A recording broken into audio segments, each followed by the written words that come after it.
A pleasant morning to everyone.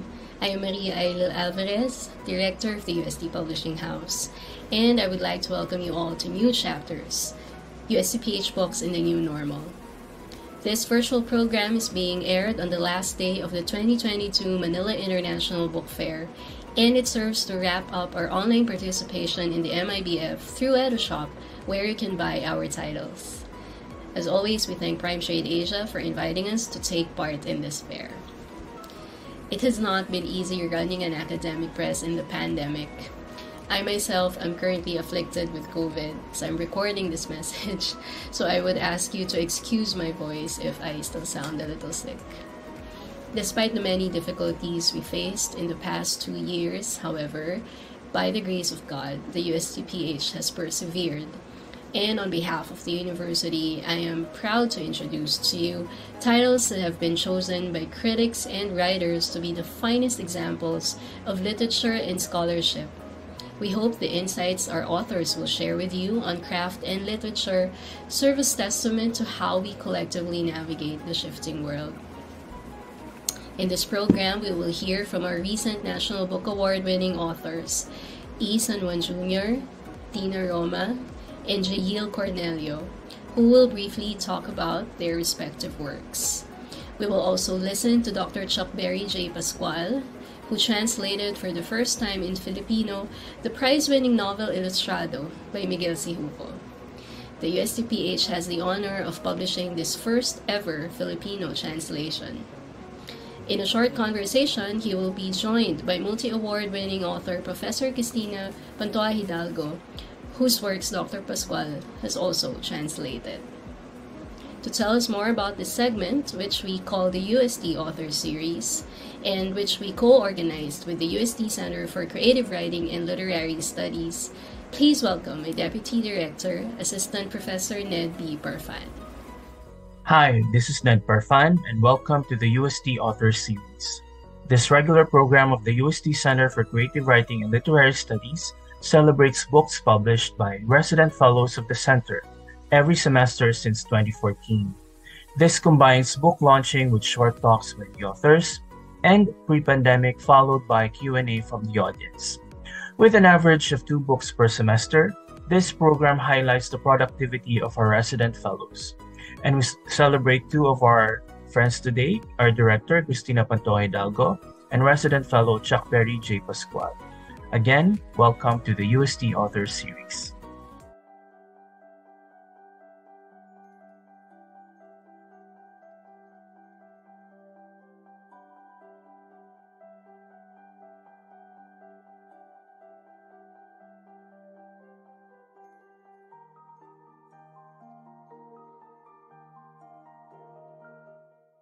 The book is a memoir. I intended it to be volume 1 of my life story, but in fact, it turned out to be not quite my whole story. It starts when I'm a baby, and then it continues to when I'm about to graduate from high school. I was born during the war, towards the end of the war, so the story opens with wartime, and I'm a baby. And then it proceeds to the books that I read as a child. The reason for that is I thought that I wanted the framework for this memoir to be the books that I have read and how they influenced me to taking the professional path that I did later on, which is to become a writer. So first, there are the fairy tales. And during that time, we didn't have any local publishers of children's books. So there was no Adarna, there was no Lampara. All those books were written by Western authors, American, British, Canadian. And from the fairy tales, I graduated to the stories like Little Women, Anne of Green Gables, Rebecca of Sunnybrook Farm. These are what are called today young adult novels, which is a misnomer, I think. They're not books for young adults. They're books for young girls, really. So I was about 10 or 11 when I read them. All the heroines of these books wanted to be writers. So that became my ambition too. I wanted to become a writer. And later, I moved on from those novels to Nancy Drew and Beverly Gray. Nancy Drew wanted to be a detective, which was never my own dream. I wanted to be a reporter, a writer, so Beverly Gray fit right in. And then I moved on to high school and went on reading the classics now, like Jane Austen, Emily Bronte. So these are the authors who influenced not just my dreams, but my actual writing. And that's it. This is the story that this book tells.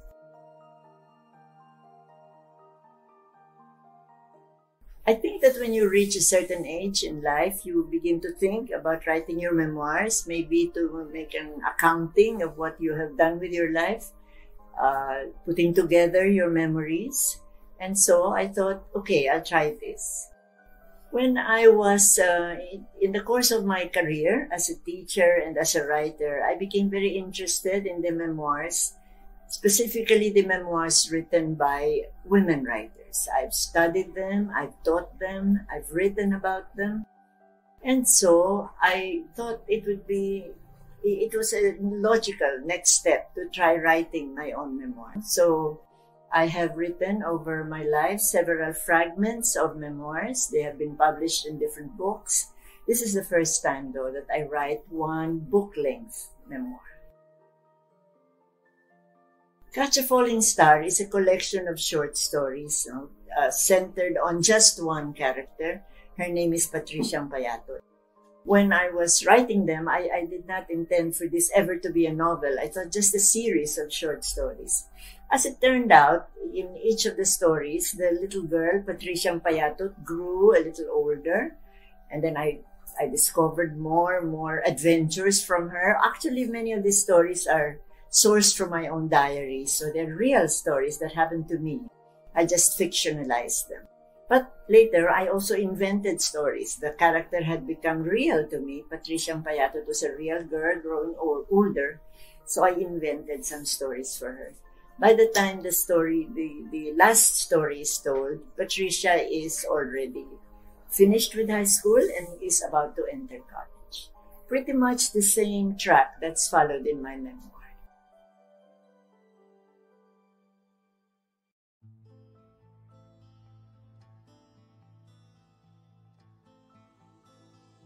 Ito ay koleksyon ng mga kwentong krimen at saka katatakutan na nakasit sa panahon ng pandemic, no? At saka nakasit din sa panahon ng laganap at parang tanggap ng karamihan yung EJ case. Katulad ng iba kong mga kwento, koleksyon ng kwento, ang mga protagonist din dito ay mga queer na individual, kaya horror and crime siya. Pero specific pa rin, no, sa queer na experience yung pinagmumulan ng mga sitwasyon. Pero umaasa naman ako na syempre tumatawid din yun sa iba pang mga mambabasa. Nagsimula ako, no, ng pag-iisip sa libro na to noong 2016. Kasi bago ang 2016, ayoko talaga nang susulat ako sa kamatayan, sa death. Hindi ako komportable. Pero noong 2016, nagsimulang dumami yung mga patay, no, sa kalsada. Pag lumabas ka, may possibility na may makikita ka na bangkay kung saan-saan. So, parang bahagi din yun na nag-push sa akin para i-confront yung mortality ko. Kasi tumatanda na rin ako eh. So, nag-decide ako na magsulat no, tungkol sa death. At saka parang pinag-isipan ko rin yung konsepto ng halimaw, no, sa imahinasyon natin. Na meron tayong iba't ibang mga halimaw sa lower mythology, mga aswang, kapre, etc. Pero meron ding mga halimaw sa realidad natin sa kasalukuyan. So yun yung pinusubukan kong pagtalabin, no, doon sa koleksyon. Ano ba talaga nakakatakot? Sino ba talaga ang halimaw sa panahon ng EJ case at pandemya? Una, mahilig talaga ako magbasa ng mga comics nung bata pa ako. So yung mga Shocker, Kilabot, comics, yan yung mga binabasa ko nung bata ako. Tapos nanonood din ako ng mga horror shows before. So, ngayon, sinubukan ko na magsulat naman ng horror fiction. Una, yung ilustrado, ang una ko talagang pagtatangka sa pagsasalin. No? Ang dahilan lang talaga noon ay, si Ma'am Jing, sabi ni Ma'am Jing na parang, bakit hindi mo subukan na magsalin? Noong una nga, tumatanggi pa ako kasi nahiya ako. Sabi ko, hindi naman ako trained sa pagsasalin. Ayun, subukan mo lang. Tapos, nagawa ko naman. Tapos yung Catch a Falling Star, ako na ang nag-decide. No, na parang, kasi binabasa ko naman talaga si Ma'am Jing dati pa. So, sabi ko, Ma'am Jing, paig ka ba? No, kasi, at saka actually, parang pangatlo na to sa mga libro ni Ma'am Jing na isinalin ko. So, I had just finished writing my novel and I was exhausted. So I thought, I want to write very simple stories. And I got this idea of beginning with this little girl called Patricia Payatot, and then following her progress as she grows a little older. So each story would be about that little girl. And the source of these stories was my diary. So some of them are really based on things that actually happened, and some I invented. But that's the process that I followed. Dahil nga pangatlong libro na to ni Ma'am Jing na sinalin ko. So, medyo familiar na ako doon sa body of work ni Ma'am. So, binasa ko iba't ibang mga libro ni Ma'am Jing. Kaya, nung binabasa ko na to, nung sinasalin ko na ito, parang may recognition na ako doon sa ilang mga kwento, ilang mga tema na ginagalawan ng na mayroon doon sa aklat. At saka yung process kasi namin ni Ma'am Jing ay collaborative. So, gagawa ako ng first draft, tapos papakita ko kay Ma'am, tapos babalik niya sa akin, ako mag-revise ulit. So, ganun. So, collaborative process naman kami. Sa akin, the very first story that I wrote, that's my favorite. It's called, God, I forget the title. Patricia Payatot. Patricia Payatot is the later title. When I first wrote it, it had another title. But yeah, Chuck is right. That was the title.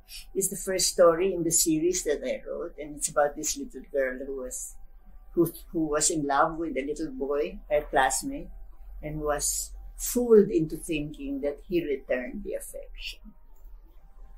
Ako ang favorite ko ay yung unang story dun sa collection, yung Magic Glasses.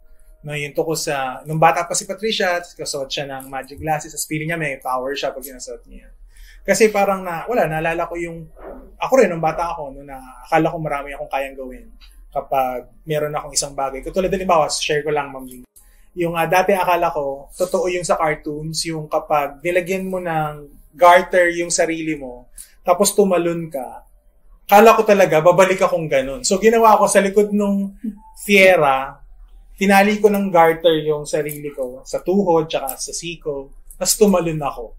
So, yun na. Katulad ng nangyari sa kay Patricia, nabasag din yung mga pangarap niya. So, ako nabasag yung ngipin ko. Nung tumalon ako.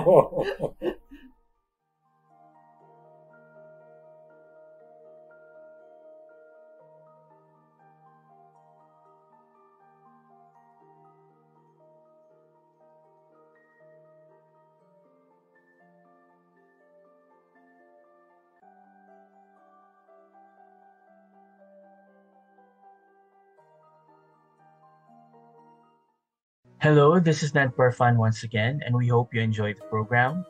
Before we end, we would like to thank Jose Mojica, the director of the video, and his very professional production team for making the video shoot a fun experience for everyone. We thank the authors for their time and the UST Bookstore team for accommodating us. Have a pleasant day and thanks for watching. Thank you, Ned. Now we move on to the second segment of our program, which is a series of short book features on the USTPH titles that have recently won in the 39th National Book Awards. First, we have Faustino Aguilar, Kapangyarihan, Kamalayan, Kasaysayan by E. San Juan Jr., which won the Best Book of Literary Criticism, Literary History, and Filipino Award. Next, we have We Shall Write Love Poems Again by Dinah Roma, which was named Best Book of Poetry in English. And finally, we have Rethinking Filipino Millennials Alternative Perspectives on a Misunderstood Generation, edited by Jayeel Cornelio, which was awarded the best book in the social sciences. We congratulate our authors. We at the USTPH are very proud of you. Let us listen to their messages.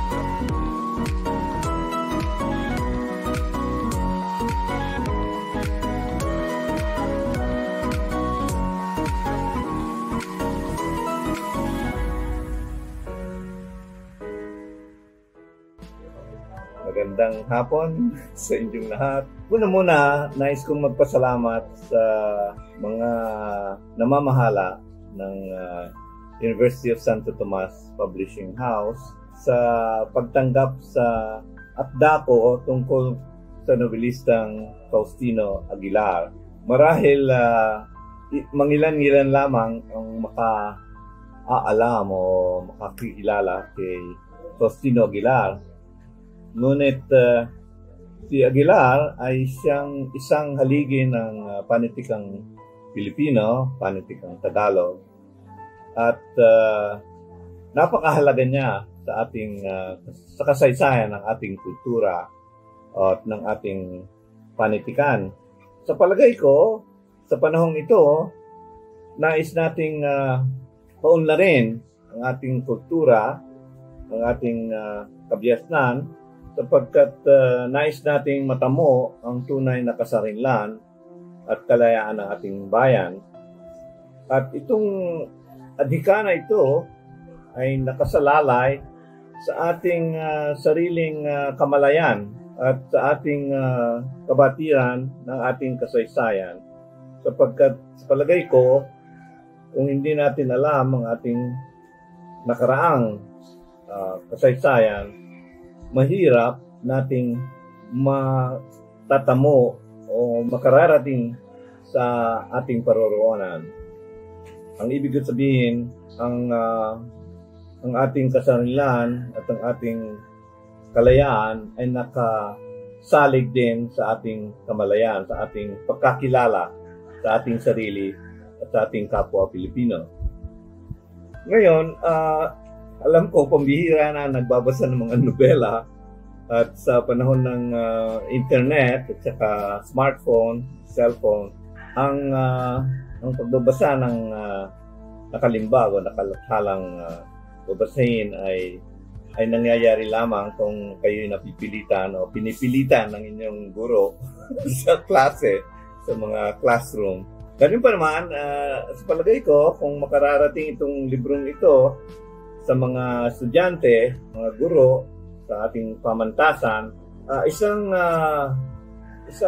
malaking serbisyo o kagandahang loob ito ng UST Publishing House na maipahatid sa atin itong aking maikling itong metakomentaryo sa mga nobela ni Faustino Aguilar.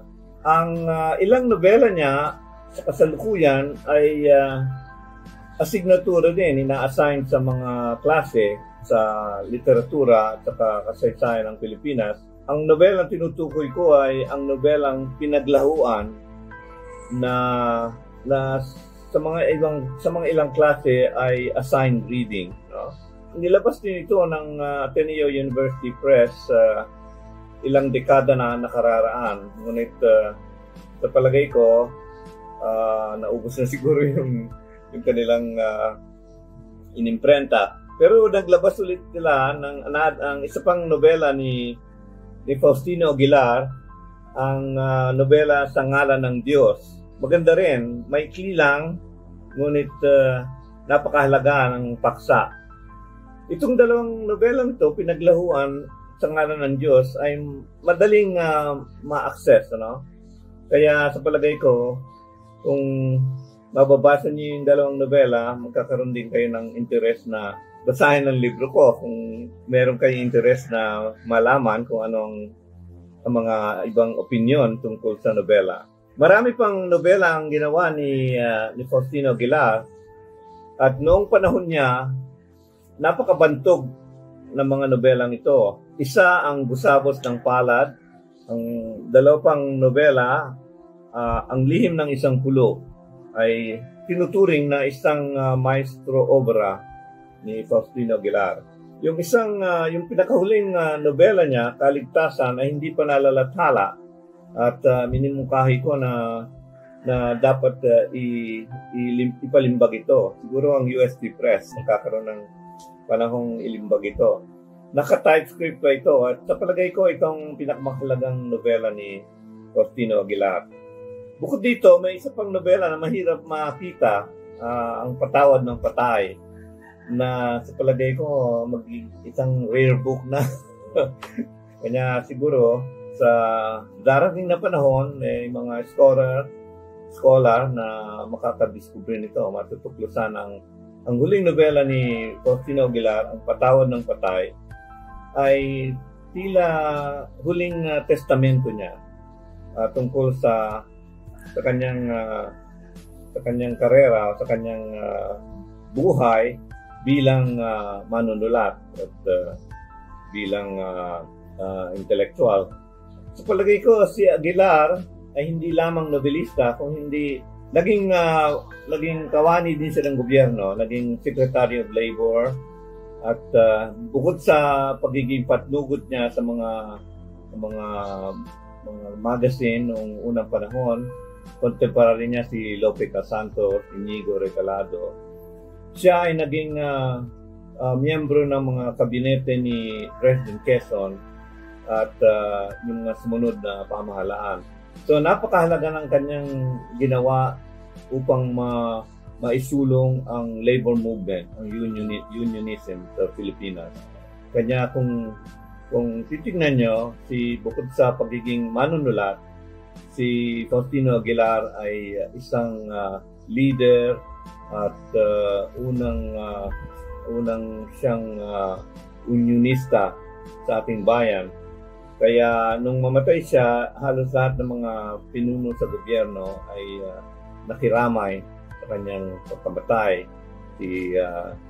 Hindi lang si Sergio Osmeña, saka yung mga si Rojas, saka iba pang mga leader ng ating bansa. So, bilang aktivista nung panahon niya at unionista, si Aguilar ay may puwang din, meron din siyang nagawa sa pagunlad ng kapakanan ng mga manggagawa sa ating bayan.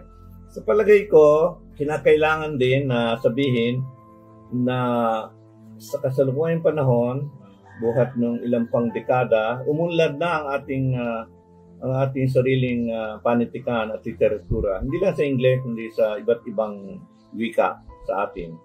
At ito ay maikling contribution ko sa ating kultura, sa larangan ng kritika at sa pagunlad din ng ating pagkilala sa ating sarili bilang isang bansa na may sariling kakayahan, may sariling identidad, at may kinabukasan. Kaya nais ko sanang makasama kayo sa paglunsad nito, at sa palagay ko sa aking tingin sa susunod na mga buwan ay magkakaroon ulit kami ng launching sa UST.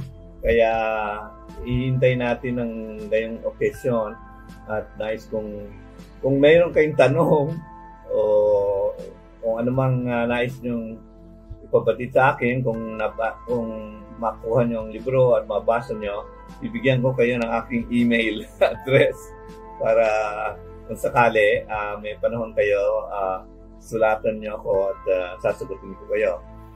Salamat po sa pakikinig. Sige, salamat unang-una salamat kina Ned Parfan at si Jayeel Alvarez sa kanilang pagtangkilik sa aking maikling komentaryo o meta-komentaryo sa mga nobela ni Faustino Aguilar.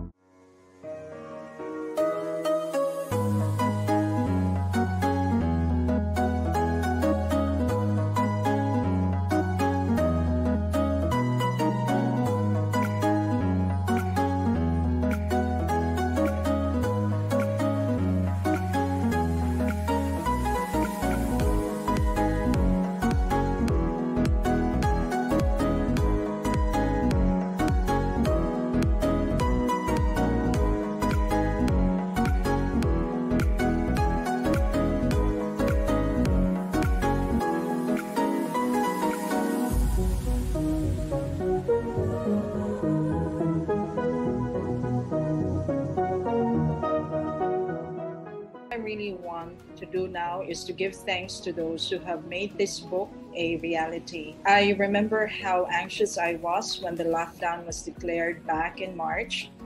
No one knew what was going to happen, how long this pandemic would last, or even if we're really going to come out of this alive. It was sheer uncertainty. So when the UST Publishing House, in the person of Jayeel Alvarez, emailed me back in June to say that the publishing house is going to proceed with the production process, I was gladdened, and simply because there was something definite or concrete to look forward to in these very uncertain times. But then the path was still marked with disruptions. And yet the overall feeling was different. An expansive one, a redeeming one, to expect something, a kind of life emerging again. And I guess in many ways, I am being taught the lesson, even at this point: patience, trust, to be able to believe again. Poetry does that to me, and I do hope that somehow you'll be able to sense the hope that we will indeed be able to write love poems again. It is to offer the best of ourselves to another, to enter a life of giving, of community. My deepest thanks to the UST Publishing House, Jayeel Alvarez, Ned Parfan, and Dawn Catherine Llanera, my colleagues at the Department of Literature, Urco, Joel Toledo, and of course the Manila Book International Fair for this event, and to everyone whose presence has enriched my life. I'm going to read now two poems from the collection. The first one is Basay 300, which is a commemorative poem of the victims of Yolanda. Basay 300. The day after the numbers startled, they were endlessly flashed on the screens to reckon with each town's fatalities, as if the digits, now the only survivor of the catastrophe, were being fished out of water instead, aching to the departure board's flickering details each flight. How can a small town be so alive with the dead, with a corporeal mass moving through its space? How the rough water shimmered in their fright, how the small island shook through the hours as the cathedral of Archangel St. Michael towered above. The saints rode aflame around the earth's spectrum. The deep caves where soldiers once hid and died, their bones risen as stalagmites, the fear in their hearts chilling the rocks, the river's magic shrouded in reeds. There is not one way an island is singed and so, not one way to praise the affection of water, rock, and salt. Only prayers circled the sun as all came through to the small curve of earth that survived. Who is to say who remains to tally the dead, to blazon the loss? Call it memory, call it roots, the relentless sea. Whoever stands in its way, 300 or so strewn about, 300 beyond naming, and how my mother, long gone, had kept warning me against another visit home. There's nothing there. There's nothing there at all.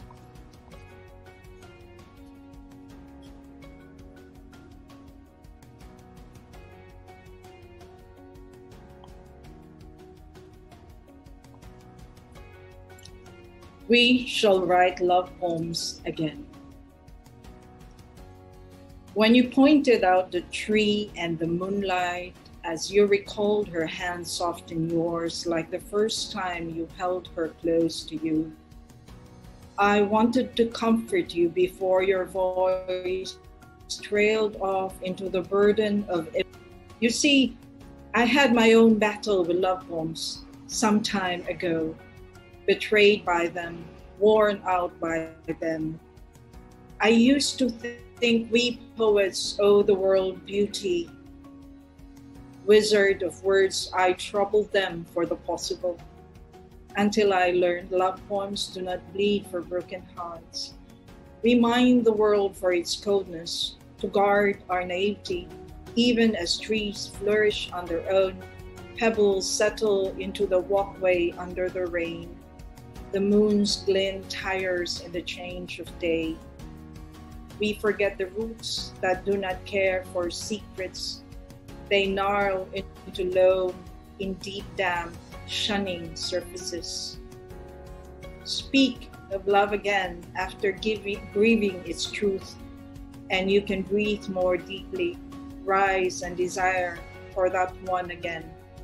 And your eyes that once could not bear the empty night skies will see in you the faint outline of star-crossed lovers, and wish for the wisdom of those adrift in their own realm of the heavens.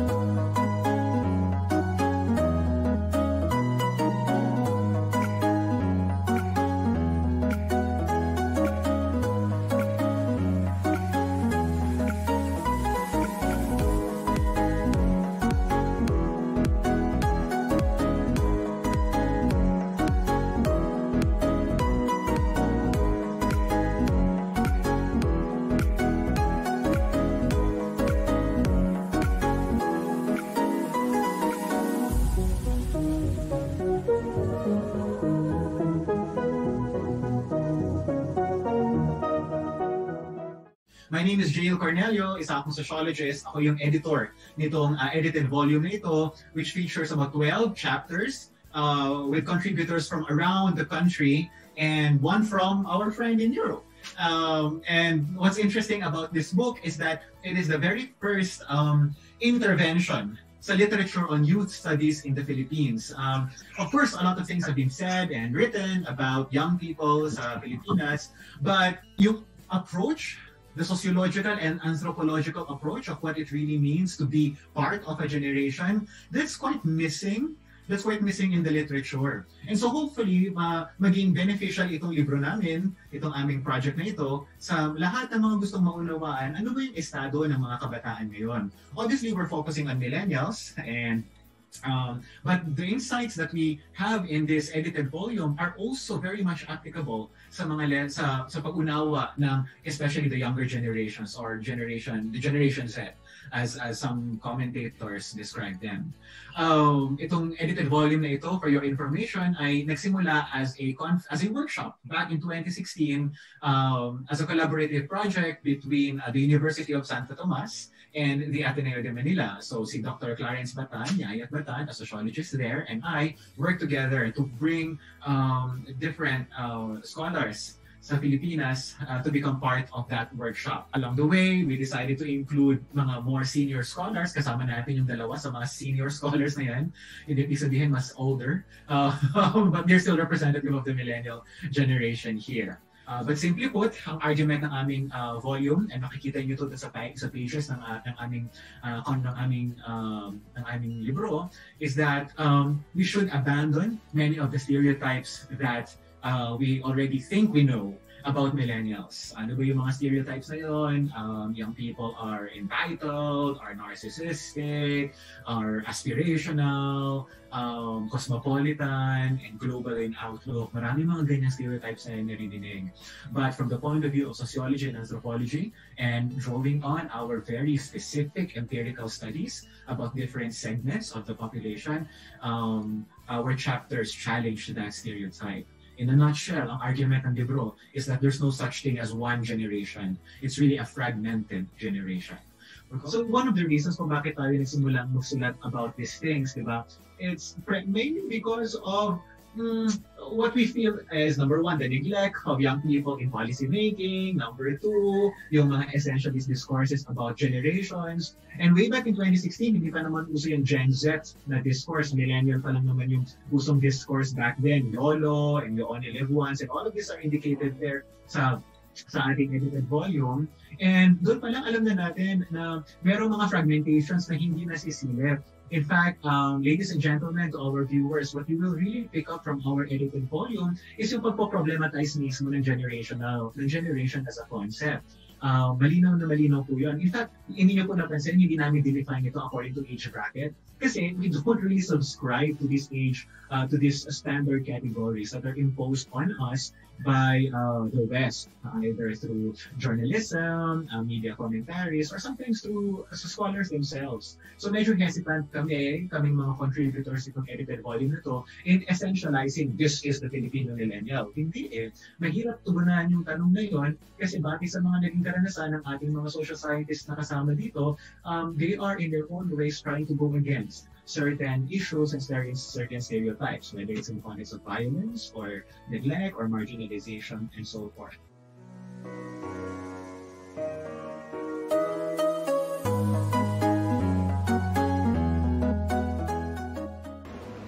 Finally, we come to the last leg of our program, a segment we are calling Bookends, where we showcase all the titles we produced in the last year and where we invite you to watch out for our upcoming releases. If any of the titles pique your interest, you may purchase them through EduShop at the MIBF booth number 103, SMX Mall of Asia Convention Center, Pasay City. For other questions, you may email us at publishing@ust.edu.ph. This has been Maria Ailil Alvarez, Director of the UST Publishing House. And on behalf of my team and of the University of Santo Tomas, I thank you all for joining us this morning. Have a most blessed Sunday.